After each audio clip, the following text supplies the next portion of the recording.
Olá, estamos Buenas, mais um conversatório com o diretor, dramaturgo, guionista, diretor artístico, gestor, Javier Daut, que já passou aqui por uma larga temporada por Catalunha e hablamos com ele desde Buenos Aires. Buenas tardes, Javier, buenas tardes para mí, buenas noches para aqui, ti, ¿verdad? buenas noches. Que tal? Como estamos? Bien, aquí estamos, más o menos, pero me parece todos bastante parecidos, ¿no? Digamos, a cómo estamos viviendo esta situación mundial de la pandemia. A pandemia, né? Hablando sobre isto, me gostaria de saber como criador, como dramaturgo, como diretor, como gestor de uma sala de teatro, tu está experimentando este momento tão excepcional. Mira, o sea, primero, bueno, las cosas aquí en Argentina están bastante detenidas por las medidas de las autoridades sanitarias y del gobierno central. Eh, y, eh, y al principio, ¿no? Ya llevamos 60 y lo tengo, que yo me voy anotando la cantidad de días que llevamos en esta situación, llevamos 63 días de confinamiento, ¿no? Y bueno, al principio uno estaba más que nada esperando a ver cuándo esto se iba a resolver, ¿no? Como estaba ocupado de ver cuándo esto se terminaba. Tuvieron que pasar varios días para entender que esperar a que esto se termine no era una alternativa sana, porque de algún modo estar todo el tiempo pendiente de ese futuro absolutamente incierto, ¿no? Algo que me parece que empezó a ser muy, muy tóxico para todo el mundo y para mí en particular. Primero que nada, en lo personal, ¿no es cierto?, tratar de encontrar un modo, digamos, de habituarme a las nuevas reglas del juego, ¿no?, respecto en principio, no poder salir de casa. Por suerte, uno tiene la suerte de estar bien, de que no haya un problema de salud, ¿no es cierto? Y respecto de la tarea, ¿no es cierto?, de lo que me ocupa, que es el arte y el teatro y la creación, ¿no? Hay, ¿no? Recién me decías, ¿no?, hablando de tres áreas, ¿no?, que son, bueno, el dramaturgo, el director y el gestor. El que se encuentra, diría, en mejor estado es el dramaturgo, porque es una actividad, la escritura, ¿no?, y todo lo que tiene que ver con ella, y todo lo que la envuelve y la rodea, que se lleva bastante bien con el confinamiento. Es decir, por un lado, para escribir yo necesito estar aislado. Para poder también leer necesito estar aislado, y estoy escribiendo, estoy leyendo mucho. Para dar clases de dramaturgia, también la modalidad a distancia no afecta a esa actividad y estoy dando muchas clases. Pero lo que respecta, digamos, obviamente a lo presencial, sabemos que estamos totalmente, nos han retirado el cuerpo, y tanto mis seminarios de actuación como la dirección, digamos, de un espectáculo, un proceso de ensayo se vio postergado hasta ahora de manera bastante indefinida, ¿no? Yo sé que allá están viendo un poquito la luz al final del túnel respecto de la posibilidad de volver a los teatros con ciertos protocolos y con que esos, no sé exactamente en qué estadio está hoy allí en España, pero aquí todavía es muy, muy, muy incierto, ¿no? También hay que entender que estamos entrando nosotros en las épocas más frías, las temperaturas empiezan a bajar, ¿no es cierto? Y esto, ¿no?, así como en contraste, allá las temperaturas están subiendo, ¿no? Y eso de algún modo es un mejor escenario, ¿no?, para toda esta situación de la pandemia. Y respecto de la gestión, y sí, tengo un teatro, el Espacio Callejón, ¿no? Que como todos los teatros está cerrado, y es muy difícil, es como que muy difícil la creatividad en la gestión, ¿no? En estas condiciones, ¿no? Las opciones que tienen que ver con el teatro online, ¿no es cierto? Ya sea la difusión de materiales, de obras que ya se han hecho, o la difusión, obviamente, de todas cosas que hayan sido registradas oportunamente, es algo que es una posibilidad, pero sabemos que que eso no es teatro. A mí en términos creativos eso no me satisface, por más que se puedan hacer algunas de esas cosas. Sí hay algo que sí se nos ocurrió en el teatro, que fue promover un concurso de obras breves que se llama Luz Testigo, y que lo promovemos desde el Callejón para convocar autores de todas partes, ¿no? De España incluida y de cualquier país del mundo, para escribir obras de algún modo que estén atravesadas por esta situación, con la idea de que cuando se normalicen las cosas yo dirija un espectáculo con un grupo de las obras que se hayan seleccionado, ¿no? Pero bueno, estamos en las instancias que todavía hasta 31 de mayo estamos recibiendo materiales, después va a haber un mes de deliberación de los dos jurados, hay 2 instancias de jurado, y bueno, es una tarea que perfectamente se puede hacer en estas circunstancias, y que invitan a la creatividad y de algún modo ponen en primer plano la actividad del Espacio Callejón. Otro tipo de modalidades y de actividades en la medida en que no se puede estar ni siquiera dentro de los teatros, es realmente muy, muy, muy, muy difícil de pensar, de imaginar. Mucha gente lo está haciendo, ¿no es cierto? Se están tratando de inventar muchas alternativas, ¿no? Los actores y las actrices están desesperados por actuar. Se están haciendo algunos tipos de experimentos muy, ¿no? Digamos, el otro día vi un corto de Paco León, que lo hizo todo él con la otra actriz, que supongo que sería una vecina, y la verdad es que estaba muy bien, ¿no? Pero es como que, bueno, toda esta situación nos tiene gravemente acorralados, y dentro de ese pequeño corral en el que cada uno está, algunas cositas, ¿no es cierto?, se pueden hacer, pero considero que eso, que son, ¿no?, cositas. Todos esperamos que esto pase, ¿no es cierto?, y que podamos retomar nuestra forma de trabajar, nuestra forma de crear en las condiciones presenciales que necesitamos, ¿no? Si esto si esto se instalara así para siempre, no sé cuántos de los que nos dedicamos a esto seguiríamos dedicándonos a esto. Bueno, es un debate porque los aviones permiten que las personas puedan ir en mascarilla y no hay tanto distanciamiento, ¿no? Dentro de los aviones. Los teatros aquí en Barcelona, aquí en España, por ejemplo, hay una propuesta a las salas para funcionar con 30% de su Sí, la capacidad, sé. ¿no? Esto es un tema. Pero también tú comentabas sobre o fenômeno do teatro online. A pandemia e o confinamento ha provocado um debate a nível político sobre a cultura e especialmente o teatro, não? Como de primeira necessidade. As autoridades, de alguma maneira, entre comillas, ha tenido que assumir que a cultura também é de primeira necessidade, não? Sí, digamos, creo que sí es curioso, digamos, cómo toda esta situación nos hace repensar, ¿no?, el lugar de la cultura, ¿no? La cultura es algo, creo, más necesario, ¿no es cierto?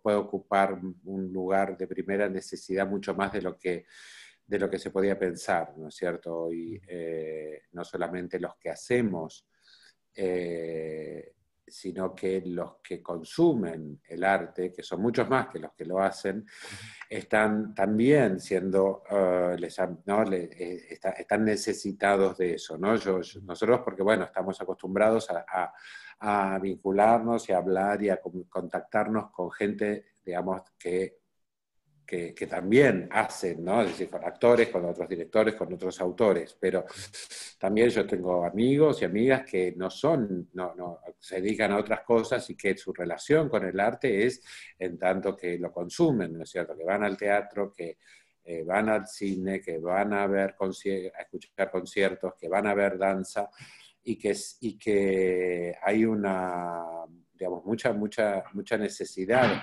de satisfacer esa sed, ¿no es cierto? Ese hambre, ¿no? por lo artístico, y que en este momento se vuelve,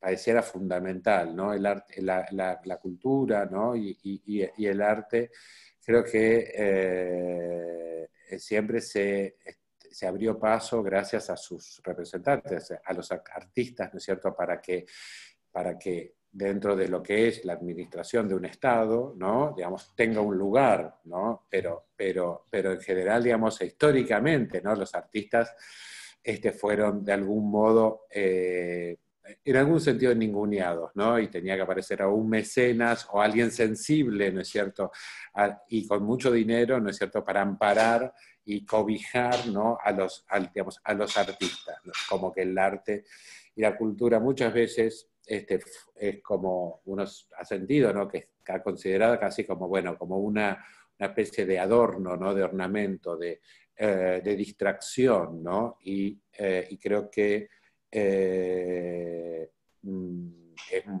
bastante más que eso, ¿no? Me parece que es bastante más primordial que eso, y creo que este debate del cual estabas vos comentando, que bueno, que no conozco los detalles, pero me parece que también es, digamos, es una oportunidad, este es un momento para realmente darle al arte en general, no el teatro especialmente, porque al ser una actividad presencial, es la que está más castigada en este momento, ¿no? Digamos, todas el teatro, la danza, ¿no es cierto?, y los conciertos en vivo son los que están más afectados, y en ese sentido somos los que estamos quizá reflexionando más al respecto.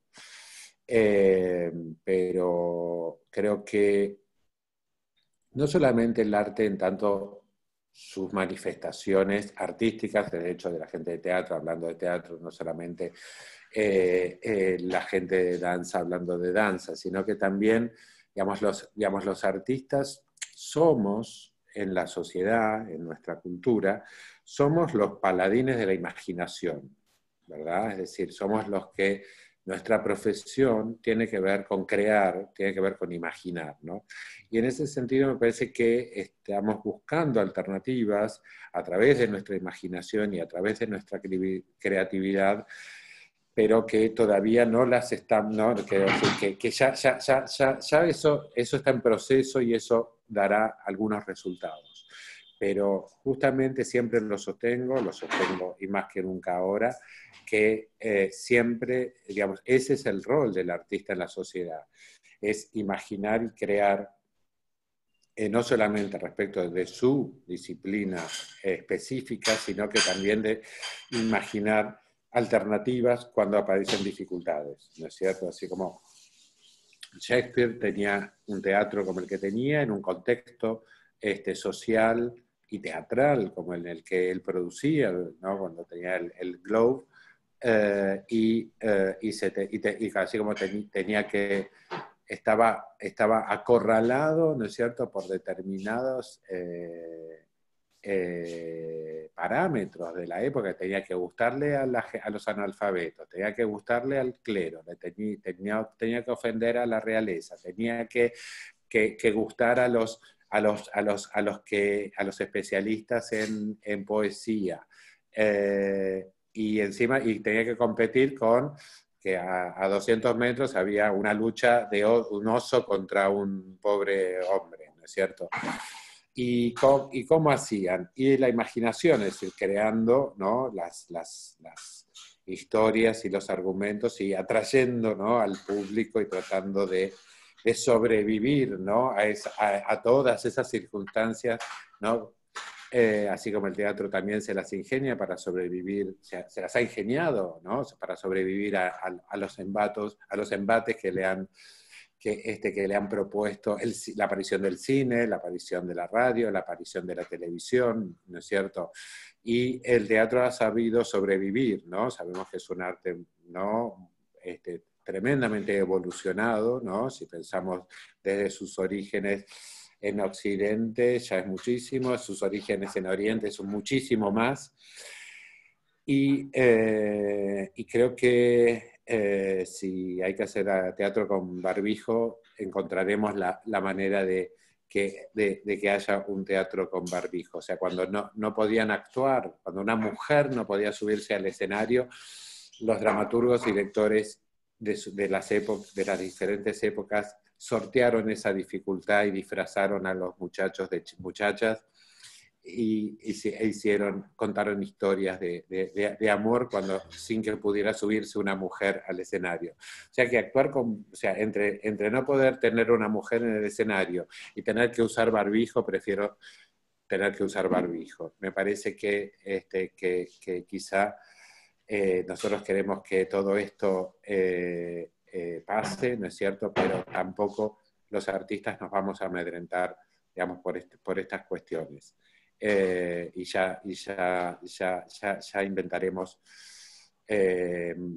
maneras nuevas que van a incorporar nuevos hábitos, nuevas costumbres, y quizá, bueno, como te decía, y algunos quizás no tengan ganas de seguir por este camino y irán por otros, ¿no?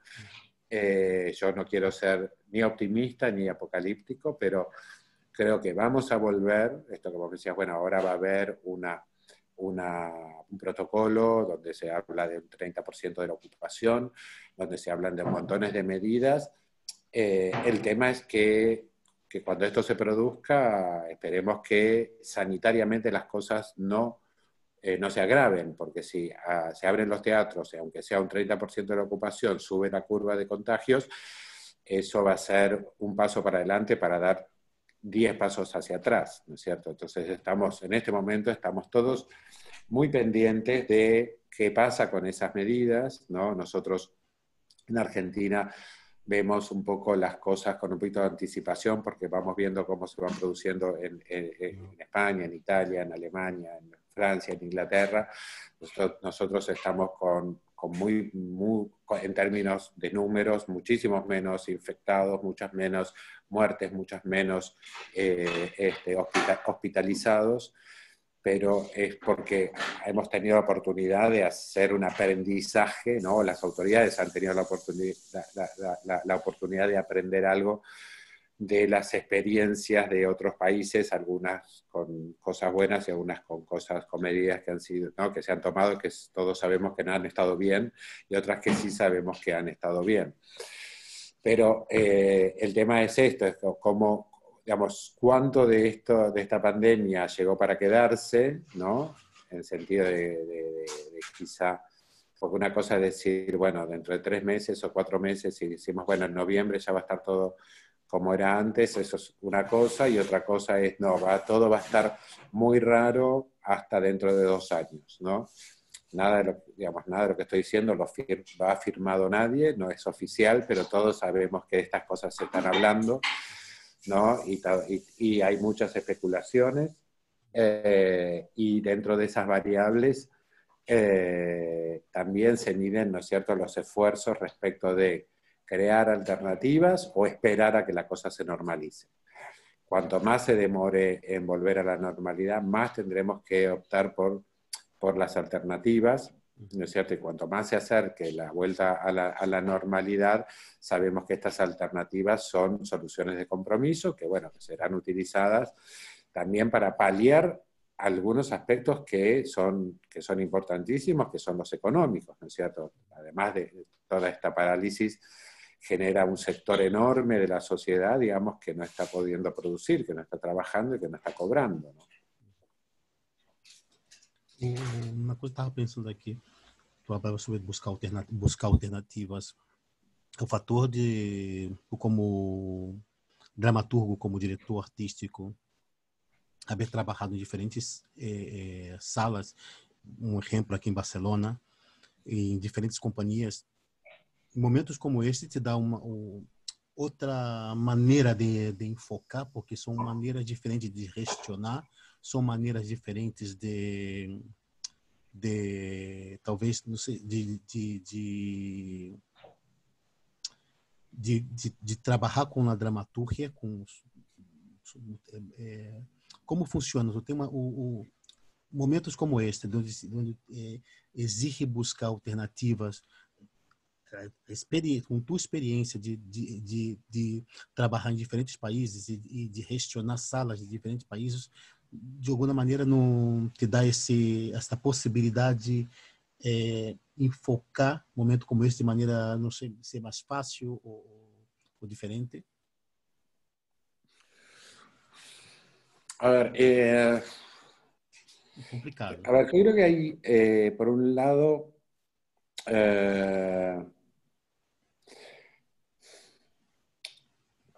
a ver si entiendo bien la pregunta, porque por un lado está la cuestión, digamos, de cómo esto está afectando, ¿no?, la actividad en sí misma y cómo afecta, por otro lado, a la creatividad, ¿no?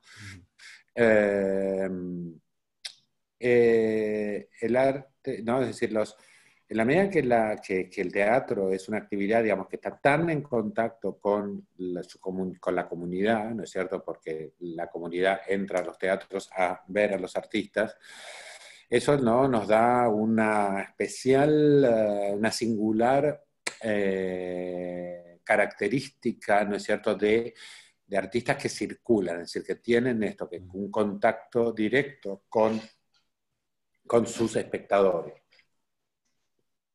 Esto nos vuelve un arte como muy social, por decirlo de algún modo. Entonces, en la medida en que la sociedad está afectada, el teatro está afectado como hecho social, ¿no? Entonces, respecto de esto se piensa, ¿no?, digamos, estas alternativas para recuperar algo de ese hecho social, ¿no?, que es el teatro. Creo que es un momento, sí, que es para que se puede capitalizar, que se puede, ¿no?, que es una oportunidad para repensar el lugar del artista en la sociedad, para que esto también se transforme, digamos, quizá en la modificación de ciertas leyes, ¿no es cierto?, que tengan que ver con el lugar del artista, digamos, en nuestra sociedad. Y también es un momento que es bastante peligroso porque es un momento tan incierto, donde, yo como digo, es un caldo de cultivo también para que se produzca cualquier tipo de fenómeno no deseado también. La famosa frase, la necesidad tiene cara de hereje, ¿no? Y la situación, digamos, de desesperación que pueda sufrir, ¿no es cierto?, un sector de la sociedad puede llegar a habilitar, ¿no?, todo tipo de cosas. En términos llevándolo un poco al territorio de la creación en sí misma, es decir, uno, ¿no? Que no me formulaste así la pregunta, pero bueno, yo lo llevo a ese territorio, que es como dijéramos, bueno, ¿cuánto, digamos, en las obras de los artistas, ¿no?, que están elaborando obras en este momento, obras de teatro, obras musicales, obras operísticas, obras de la plástica, ¿cuánto de estas obras van a estar tomadas por la coyuntura, ¿no? Yo creo que en términos ya de la creación artística, es un momento, ¿no?, que nos hace pensar, ¿no?, cómo es la relación del arte con la coyuntura, ¿no? Cuando si el arte, ¿no?, es cómo se relaciona con las coyunturas. Hay algo que se comenta, ¿no? Que dicen que parece que, ¿no? Que durante la peste bubónica, en el aislamiento que se produjo en la peste bubónica, Shakespeare se aisló y en esa cuarentena escribió. Y escribió, dicen, no lo investigué, pero bueno, sí, igual sirve para, aunque no sea cierto, pero sirve para hablar de lo que quiero hablar, que es que escribió, no, parece que escribió a Macbeth, escribió a Rey Lear durante la cuarentena. Y lo interesante de eso es que ni Macbeth ni Rey Lear hablan de la peste bubónica. Es decir, o sea, digamos, la coyuntura no se volvió temática en las obras de Shakespeare, ¿verdad? Es decir, que la coyuntura nos esté afectando no quiere decir que los artistas tengamos que hablar de la cuarentena, ni del aislamiento, ni de la pandemia. Interesante. Creo que los artistas somos en ese sentido, tenemos una curiosa responsabilidad de ser irresponsables. Quiere decir que nosotros tenemos que seguir creando dentro de nuestras posibilidades, y ahora quizá hablo más desde el dramaturgo, desde el escritor, que desde otro lugar y desde el docente, y saber que somos antenas, que somos esponjas y que somos antenas. Es decir, somos esponjas en la medida en que somos sensibles al entorno, a lo que está ocurriendo, ¿sí? Pero somos, y luego, y en el sentido también que somos antenas, nosotros, no como en el sentido de antenas receptoras, digamos, las cosas nos atraviesan y luego esto produce X, ¿no es cierto?, determinada historia, de determinada dramaturgia. Si uno se pone a pensar en Beckett, ¿no? Digamos, un autor tan afín a la ciudad de Barcelona, ¿no? En la medida en que hay una sala con su nombre, obras como Esperando a Godot, como Los Días Felices, como Final de Partida. Yo ahora no recuerdo exactamente las fechas de sus escrituras, ¿no es cierto?, las fechas en que las escribió, pero rápidamente lo podemos corroborar y enseguida recordar, ¿no? Un poco, bueno, ¿cuál era la coyuntura, ¿no es cierto?, en la cual Posguerra, ¿no? Posguerra. No te entiendo. Posguerra, ¿no? Beckett. Exactamente. Entonces, digamos, enseguida veríamos que la coyuntura, ¿no es cierto?, de la producción, ¿no?, más importante de Beckett es la posguerra. ¿Cuánto lo dice explícitamente? Poco y nada. ¿Cuánto está impregnado de eso? Todo. Pero no necesitamos conocer la coyuntura para que esas obras tengan validez. El problema del teatro coyuntural o del arte coyuntural es que, desaparecida la coyuntura, esa obra deja de tener sentido, ¿no es cierto? Y se vuelve un elemento, en el mejor de los casos, arqueológico, es decir, que tiene un valor arqueológico o un valor histórico. Es decir, uno puede detectar que durante el periodo, digamos, en el tal periodo, digamos, de la Guerra Civil Española, ¿no es cierto?, deben haber aparecido quizá algunas dramaturgias que, separadas de la coyuntura, no tienen ninguna razón de ser. Entonces yo creo que es un buen momento para pensar acerca de esta cuestión. Yo, que, como te contaba, estoy dando cursos dentro de lo que es la Universidad de Buenos Aires y también cursos privados de dramaturgia, han surgido algunos materiales, ¿no?, algunos comienzos de obras que no pudieron evitar, ¿no?, salirse, digamos, de este elemento coyuntural. No lo critico, no lo censuro, pero si uno no busca en las raíces de la creación, ¿de cierto?, algo más esencial y más permanente, no solamente la obra va a tener razón de ser cuando desaparezca la coyuntura, sino que también si en la mitad de mi escritura desaparece la coyuntura, quizás se me van las ganas de seguir escribiendo. Me parece que cuando justamente la razón de ser de los artistas, ¿no es cierto?, de los grandes poetas, ¿no?, como Shakespeare, como Beckett, como los griegos, ¿no?, es porque pueden leer y escribir, o sea, y pensar ¿no es cierto?, las vicisitudes de su época, ¿no es cierto?, bajo la lupa que les da su disciplina, ¿no es cierto?, y de algún modo se exceden, ¿no?, esa coyuntura en la cual fueron escritas, porque toda época y todo autor y todo creador está sumergido en una coyuntura, a veces más notoria y urgente como la que estamos viviendo, la que pudieron haber sido las guerras o tantas, digamos, otras cosas, pero aunque no sean tan visibles, siempre estamos afectados, ¿no es cierto?, por una coyuntura. ¿Por qué? Cuando uno lee a Shakespeare, o uno lee a los griegos, o uno lee a tantos clásicos, siente que están hablando de uno, ¿no? Porque uno siente que están hablando de nosotros. Yo que ahora estoy releyendo a Jorge Luis Borges completo, ¿por qué tengo la permanente sensación de que Borges hablaba de la pandemia y del aislamiento? Porque él abordó durante toda su obra, ¿no es cierto?, esta condición existencial del hombre, sobre todo él quedándose ciego muy joven y habitando, ¿no?, de algún modo su biblioteca en su soledad, ¿no es cierto?, entendía el mundo, digamos, desde un aislamiento. Pero ese aislamiento del que habla Borges no es el aislamiento de una pandemia o el de una ceguera, sino que es el aislamiento existencial, ¿no es cierto?, es el aislamiento metafísico que tenemos. Y entonces Borges no se refirió no necesitó de una pandemia para poder concentrarse y escarbar en las raíces de esto, ¿no? Entonces uno lee a Borges y uno dice, es profético lo que ha escrito. Y no es profético, o sea, los profetas eran poetas, ¿no es cierto? Hay un problema de traducción en el término.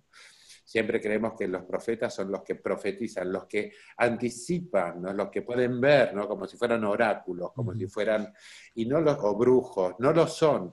Sencillamente, al tener una lectura poética de la realidad, lo que hacen no es profetizar la realidad, sino que poetizan la realidad. Y poetizar la realidad es encontrar y exhibir sus raíces en términos, digamos, del comportamiento humano, de las pasiones humanas, de las ideas humanas, de las obsesiones humanas. Y entonces esto rompe el contorno de la coyuntura, ¿no es cierto?, y puede ir muchísimo más allá. Si yo tomase un grupo de dramaturgos, ¿no es cierto?, y les dijera, les voy a pedir que cada uno escriba una obra, pero la premisa es que que se aleje lo más posible de la coyuntura actual, veríamos que al final de la rueda, hablando de otra cosa, van a estar hablando de la coyuntura, ¿no es cierto?, pero no de manera directa. De la coyuntura no nos podemos desprender. Pero eso no quiere decir que no estamos obligados a explicarla, ¿no es cierto? A veces siento que algunos artistas se sienten en la obligación de dar una respuesta, ¿no es cierto?, a lo que está ocurriendo. Y el arte tampoco está para dar respuestas a los problemas y a las preguntas que generan, ¿no?, las coyunturas. Digamos, el artista, digamos, está ahí para construir algo novedoso, algo nuevo que allí no estaba, y que eso se llama obra, ¿no? Sea la obra que te digo, musical, teatral, visual, y en la medida en que eso existe, digamos, es un elemento, ese objeto llamado obra de arte, es algo donado por el artista, por el arte del artista, es donado al mundo, digamos, a los otros, para que los otros dialoguen con eso. Es decir, queremos entender lo que pasa en este momento, leamos los clásicos. En los clásicos vamos a encontrar muchas más pistas que nos van a ayudar a pensar lo que ocurre que leyendo el periódico de esta mañana. É curioso porque há alguns periódicos aqui, como La Vanguardia, que creio que cada viernes traz uma contraportada com um pensador e um filósofo. E agora tentando recordar aqui o nome do filósofo italiano que afirmava que em Itália atualmente nas universidades com o tema da pandemia não havia lido tanto La Peste não, é o Decameron da Boccaccio e La Peste de Albert Camus. É muito curioso, ¿no? Retomar los clásicos, ¿no? Sí, que es bueno, es esto que yo te decía, es porque la posibilidad que nos da el arte es la posibilidad de pensar, o sea, y uno puede, con la información, solamente con la información que se nos presenta a diario, digamos, no alcanza, realmente no alcanza para ese ejercicio mucho más rico y sofisticado que es el pensamiento. Como al comienzo hablábamos, ¿no? de la situación de los artistas y los espectadores no están pudiendo participar del ritual del teatro, ¿verdad? Y yo hablaba de los espectadores, los que no son actores, los que no son directores, que sencillamente que son odontólogos, o son médicos, o son psicoanalistas, o son arquitectos, y van al teatro una vez por semana al menos, o dos veces al mes. Y que, ¿por qué necesitan, ¿no es cierto?, el arte? ¿Por qué necesitan ir? Porque no solamente nos entretiene, que también es una función, nos entretiene, el arte es algo que genera lazo social, porque muchas veces no quedamos con alguien para ir a ver juntos una obra de teatro, porque los matrimonios, ¿no? De pronto, bueno, tienen una ocasión para salir juntos y tienen luego un tema de charla para luego desarrollar durante la cena, pero más específicamente en relación al objeto artístico, es al público, digamos, el objeto artístico los ayuda a pensar, el arte es el lubricante del pensamiento. Y si esto falta, la maquinaria del pensamiento se va a oxidar. Entonces, sigamos... tenemos acceso, por suerte, a través de Internet, de muchísimas cosas. Yo prefiero en estas instancias, prefiero leer.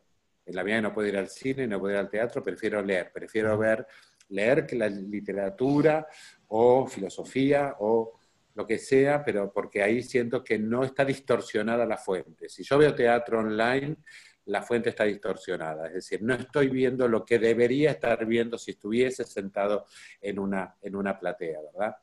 Entonces yo en lo personal practico y recomiendo, ¿no?, el arte de la lectura. A mí me llama mucho la atención cómo, no sé qué pasa en España, pero acá hay muchas publicidades que pasan por televisión o de prestaciones médicas o del mismo gobierno, ¿no?, que hablan simpática y amablemente sobre todas las cosas que se pueden hacer y se hacen en el aislamiento, ¿no? Y se habla que hacen gimnasia, que hacen bricolaje, que cocinan, que hablan con los abuelos.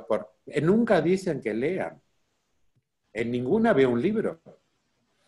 De verdad es como que con todo esto que estamos hablando al principio, de que si el Estado va a tener más conciencia, digamos, del lugar que ocupa el arte y los artistas, ¿no? ¿Por qué no usan su presupuesto en publicidad en decir, lean, que es la cosa más fácil, ¿no es cierto?, y más coherente que se puede hacer en este momento, ¿no es cierto? Entonces, no, promocionan que alguien esté haciendo, que me parece perfecto, yo también hago gimnasia, y yo también cocino, y yo también limpio la casa, ¿no es cierto? Pero, ¿por qué no muestran un libro? no lo puedo entender. Es perfecto ¿Por que qué está no colocando. promueven que la gente escriba? Importantíssimo.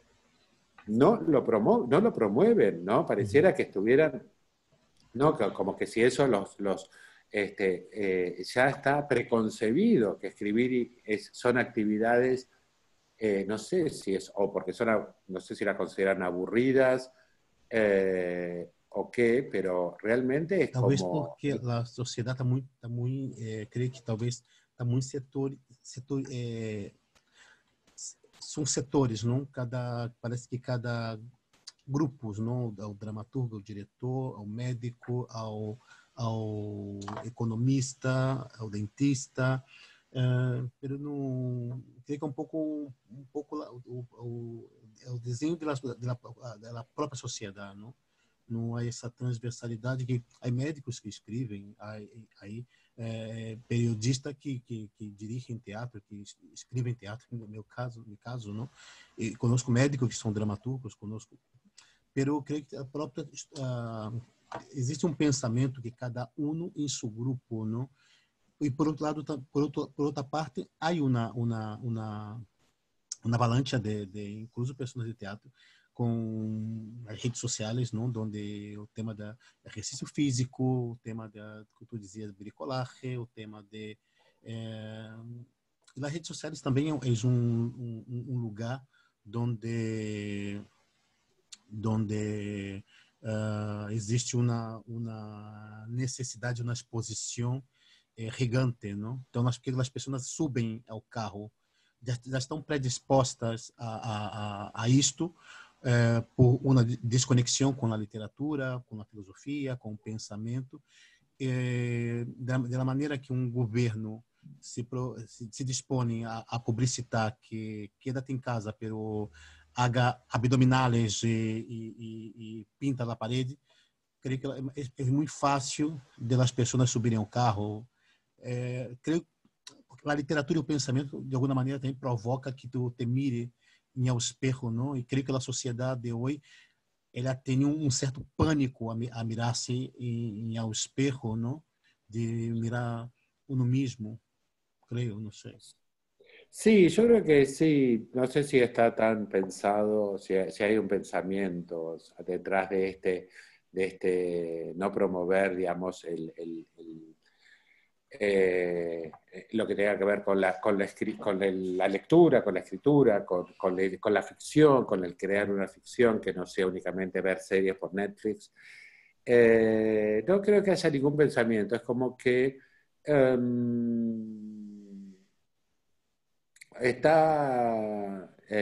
no hay libros en las casas, ¿no es cierto? Es decir, quizá en Europa un poco más, te veo a vos y detrás tuyo hay una gran biblioteca y es un Sim, placer, ¿no es cierto? tenho Eh, bastante literatura, novelas, teatro, bastante teatro, tenho bastante coisas. Sim, sou pero o sea, creo que eh, el, y bueno, se nos va para qué la charla, pero bueno, no importa, pero la ausencia de estanterías en las casas con libros es algo realmente,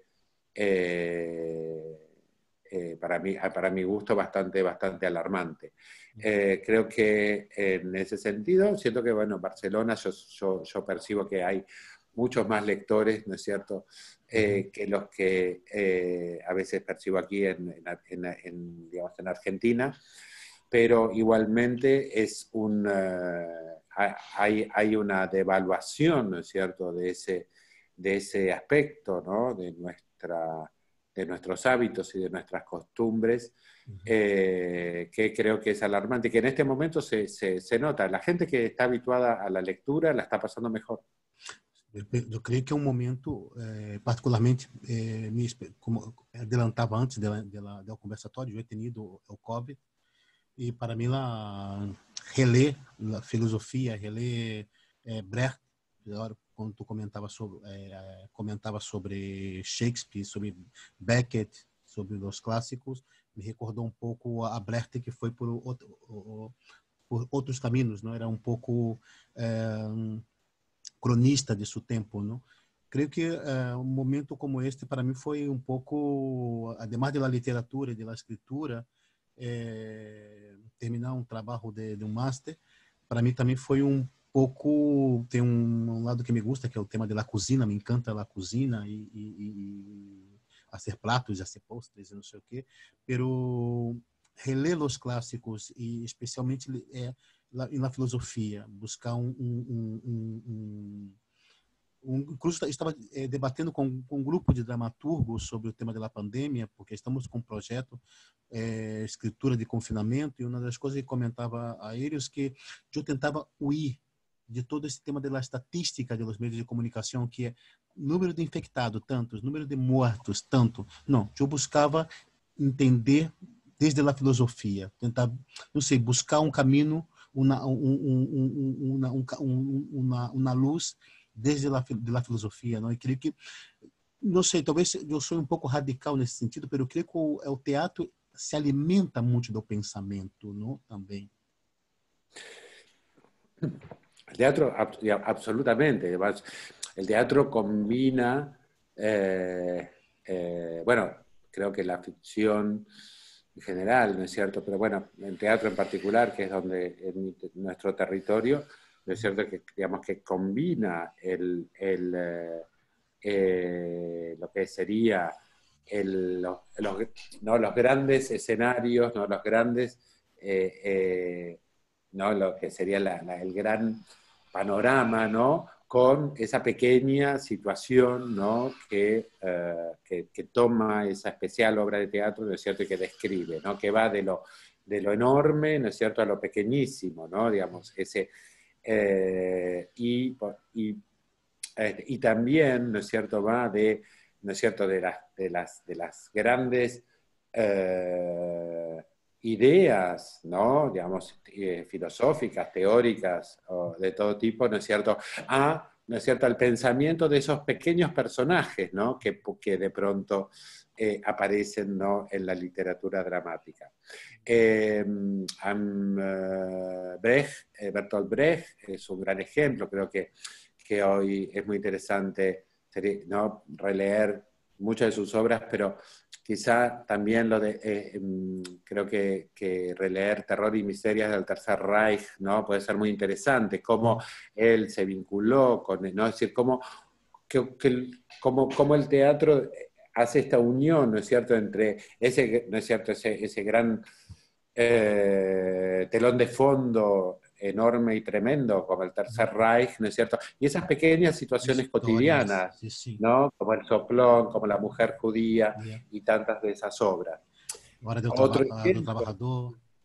Interesante, ¿no? También es cuando Tolstoy, ¿no?, en Guerra y Paz, pasa, ¿no es cierto?, de las pasiones individuales y algunas egoístas y mezquinas, y que ¿no?, bien de Culebrón, ¿no?, del príncipe André y de no sé quién, y de pronto intercala esos capítulos que son ensayos históricos sobre la campaña de Napoleón, ¿no es cierto? Y entonces cuando va generando ese contraste, ¿no es cierto?, entre la historia con mayúsculas y la historia con minúsculas, es algo que aparece, ¿no es cierto?, en estos grandes autores, que aparece mucho en los autores dramáticos, aparece en los griegos, lo inventaron, ¿no es cierto? O sea, tenemos el gran relato, ¿no es cierto?, de la guerra de Troya, y cómo los griegos van y toman ese episodio pequeño que no sopla el viento y no pueden salir las naves, y viene Ifigenia.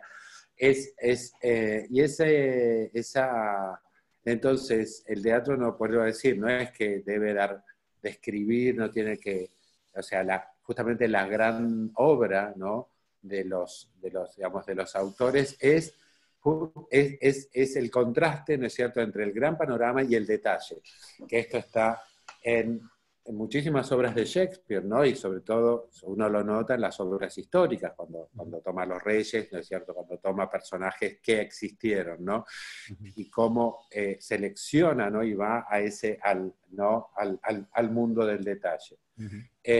Hoy estamos en esa situación, hoy estamos viviendo todos una gran situación teatral, porque el telón de fondo es enorme, es incierto, además es mundial, y nos afecta en un lugar de la misma manera a todos, pero si entramos en el detalle de cada situación, digamos, en particular, justamente el contraste entre este gran panorama, ¿no?, pandémico, ¿no?, y esa pequeña historia, ¿no?, creo que en ese entrecruzamiento en el cual el teatro, el arte de la dramaturgia, tiene tantísimo que decir, porque creo que es la gran autoridad que hay al respecto, ¿no es cierto?, que es eso, es contrastar estos dos universos, el enorme y el pequeño, el general y el particular.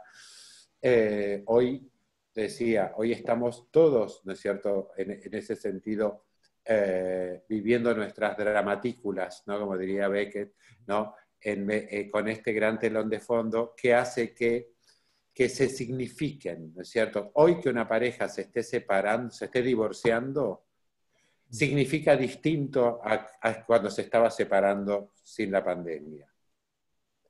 Que un hijo se vaya de casa significa una cosa en la sociedad de bienestar y otra cosa es en la Alemania nazi. Es decir, ni la Alemania nazi ni en la pandemia, ¿no es cierto?, en sí mismos nos dictan nada. Contrastados con los aspectos, esos detalles humanos tan fundamentales, ahí es donde se iluminan ambas cosas. Se ilumina lo que es lo general, ¿no es cierto?, y se ilumina lo que tiene que ver con lo particular del alma, de cada alma humana. Agora, colocando isso, recordei a hora, não, de que o caso de pessoas que moram com as pessoas maiores, com COVID, das famílias que não podem despedir-se, não? É o funeral máximo 10 pessoas e tem que estar 1,5 metro, 2 metros do féretro, e me recordou um pouco Antígona, ¿no? Sí, exacto. Bueno, esto que te decía, digamos, vamos a entender más lo que pasa leyendo los clásicos que el periódico de hoy a la mañana. Sí, también hay algo que también la pandemia es la situación de aislamiento y de estas normativas de aislamiento de cuarentena también sirven para todo, porque decir alguien muere y no pueden ir todos los que quisieran ir, no se puede. Y hay muchos que dicen, ay, qué suerte que esté la cuarentena, así no voy.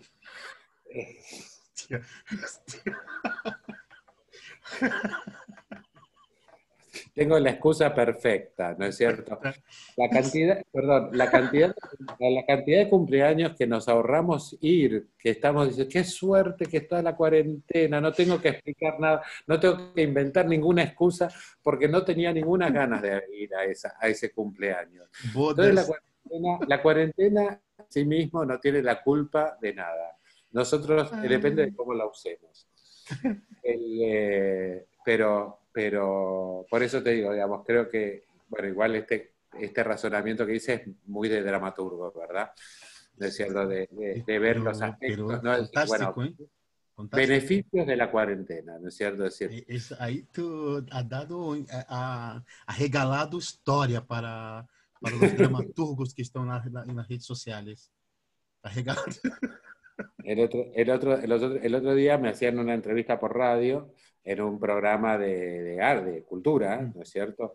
Y antes de entrar al aire, ¿no?, antes de que se escuchara mi voz, yo no estaba con el teléfono y iba escuchando el programa que se estaba escuchando por la radio antes de que me saludaran para empezar la entrevista. Y parecía un programa cómico porque decía, todo anunciando con mucha seriedad, diciendo, bueno, y el concierto que iba a dar se canceló. Había una gira de un grupo de rock que estaba programada que también se ha cancelado en todos los puntos. Las obras, vamos a dar un listado ahora de las estrenos que iba a haber durante el mes de abril y que no se van a estrenar. Era un genial, era el noticiero, no, es el telediario de lo que no ocurría.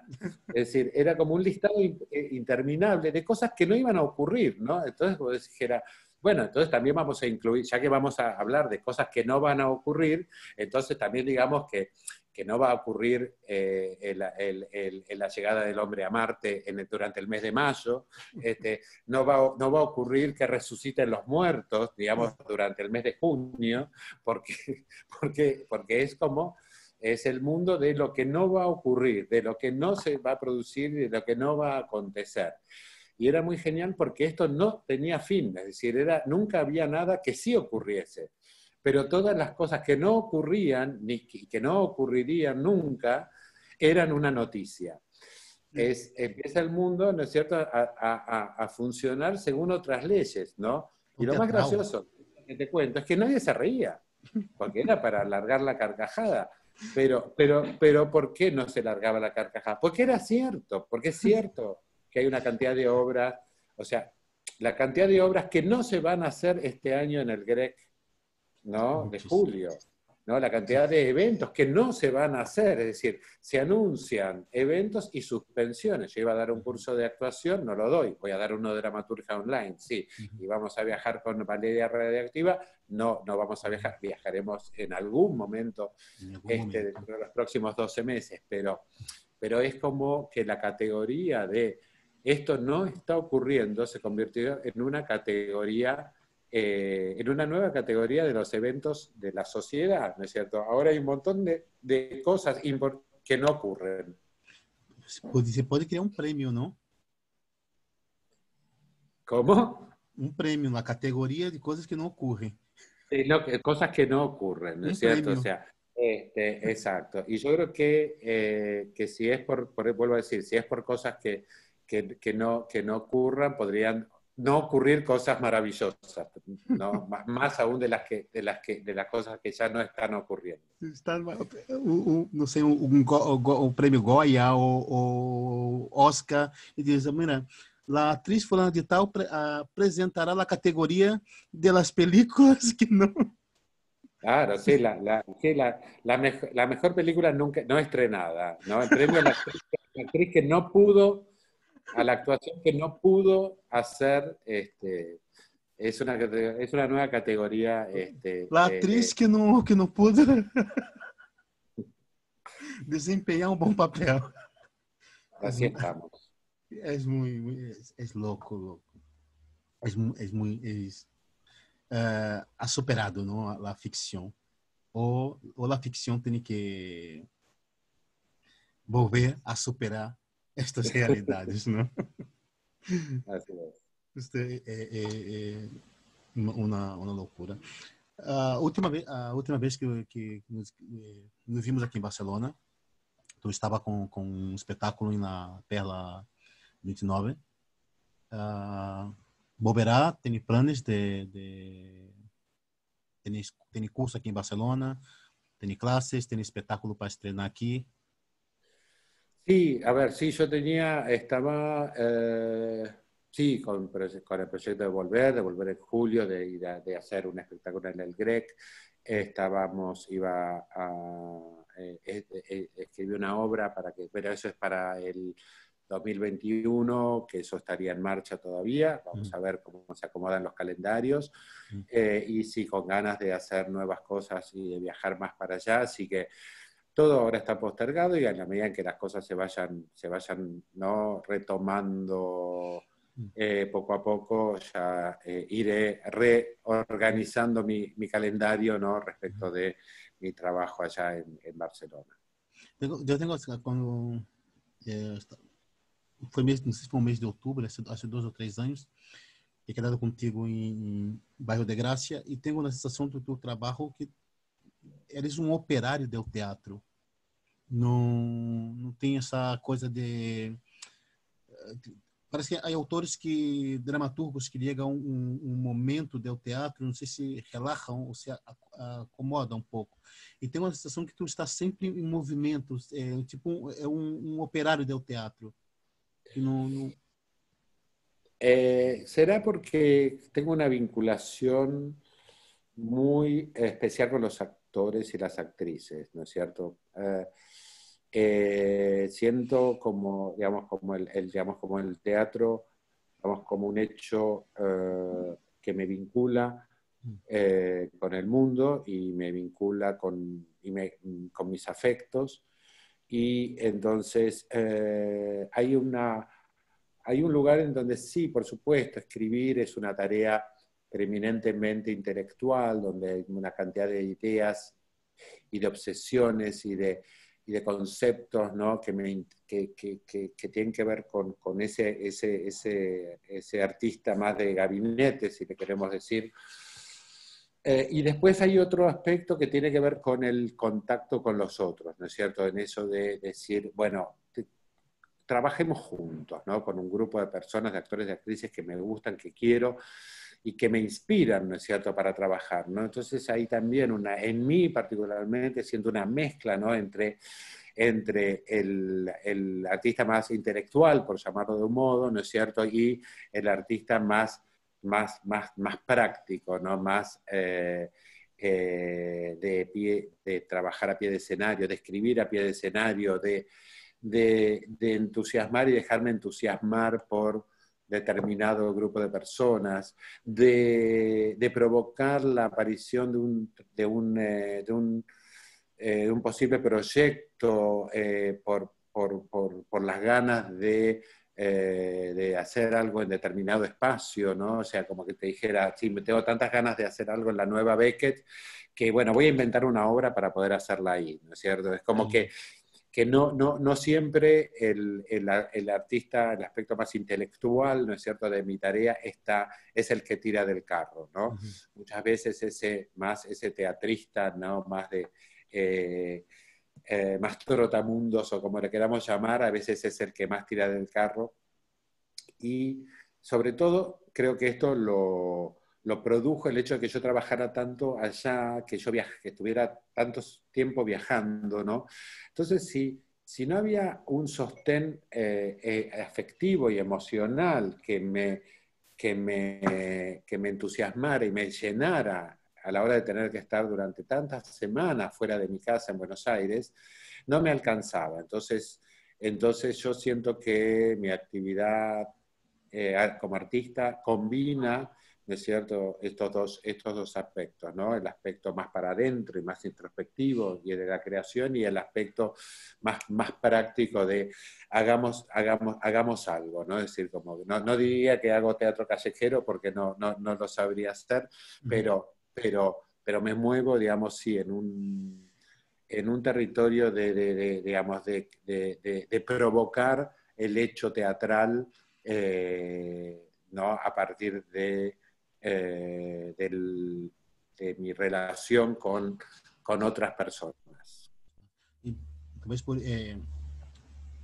tu havia, isto facilita essa tua capacidade, por exemplo, de trabalhar com uma companhia como La Fura dos Baus, ou uma sala como Villarruel, ou TD Teatro. Essa Sí, tua yo creo que maneira es un de... lugar, el arte es un lugar es el mejor lugar, el propio arte, o sea, la propia actividad, digamos, es el mejor lugar donde conocer gente, es decir, donde conocer cómo trabajan otros, es decir, qué mejor manera, digamos, de conocer a la Fura des Baus, grupo que yo siempre había admirado, ¿no?, que trabajar con ellos y tener ese privilegio. Qué mejor manera, digamos, de entender gran parte de lo que a mí me preocupaba, me ocupaba y me interesaba la escena catalana, ¿no? Es decir, qué es el teatro en Cataluña, ¿no? Y poder dirigir una sala como la Villarroel, hacer un trabajo con un grupo como la Fura des Baus, poder trabajar con Teatro, hacer una amistad y un vínculo de muchos años y de mucha actividad con una sala como la Beckett, es meterme un poco, digamos, en el cuerpo del teatro catalán, ¿no? No por querer formar parte. Luego, sí, creo que termino formando parte de ese teatro catalán, ¿no es cierto? Porque Pero tu acaba sendo uma referência, não? respecto de otra necesidad mía que fue que, para mí trabajar en Cataluña no era solamente un trabajo, era un compromiso con una coyuntura particular del teatro, ¿no? Y he visto el desarrollo, el despliegue y el crecimiento de muchísimos artistas que quizá cuando empecé a viajar allá recién arrancaban, como Pau Miró, ¿no? Por decir un ejemplo, Jordi Casanovas, o Cristina Clemente, o Marta Buchaca, o Nora Navas, o Sandra Monclús. O sea, podría decir listas interminables de nombres de actores y de dramaturgos y de directores, y ver y tener un seguimiento y un compromiso, porque un artista es un artista en una comunidad. A veces uno es más mercenario y bueno, hace un montaje en un lugar o en otro lugar porque le pagan, porque está bien, pero un artista, si no está comprometido con la comunidad en donde está trabajando, es un mercenario, y a veces lo somos, digamos, tampoco tenerle tanto miedo porque no matamos a nadie. Ou talvez esta figura que olhamos de operário do teatro por tu compromisso, não? Es un compromiso, sí, pero es un compromiso que nace fortuitamente o sea, lo que genera ese compromiso son algunas personas. En el caso, digamos, en que yo hablo de Barcelona, y ese compromiso nace con ¿no? gente que las puedo nombrar, que son Nora Navas, Sandra Monclús, Antonia Jaume, Jordi Rico, Nuria Legarda, Karma Paul, David Ver, Joaquín Dalmau, Alberto Riola y Tony Casares. Ahí está el alma, digamos, y el secreto, y que va a estar mucho más